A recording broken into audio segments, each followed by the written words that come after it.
Details आपसे share करेंगे। Supreme court of Pakistan ने रावी अर्बन डेवलपमेंट मंसूबा कलअदम करार देने के खिलाफ अपील की समाअत की है। इस दौरान केस की तैयारी न करने पर हुकूमत पंजाब की कानूनी टीम की सरजनिश की गई। डॉन न्यूज के नुमाइंदे हसीब भट्टी ने हमें ज्वाइन किया। हसीब बताएगा, इस मौके पर मौजूद जज की जानिब से क्या रिमार्क्स दिए गए?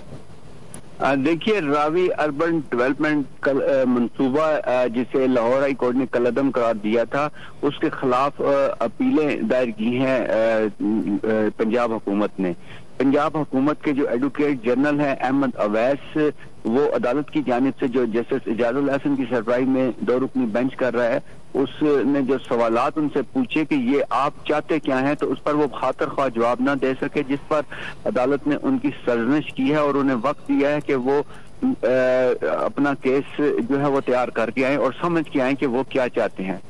जस्टिस मुजाहिर नकवी ने इस मौके पर रिमार्क्स दिए कि लगता है कि एडवोकेट जनरल साहब आप बगैर तैयारी के आए हैं, जिस पर एडवोकेट जनरल का कहना है जिस केस में फैसला दिया गया है पंजाब हुकूमत इसमें फरीक नहीं थी। मजमूई तौर पर जस्टिस इजाजुल हसन ने रिमार्क्स दिए कि मजमूई तौर पर 18 दरख्वास्तें थी, एक में फरीक न होने से फर्क नहीं पड़ता। जी, बहुत शुक्रिया हसीब भट्टी, हमें अपडेट कर रहे थे।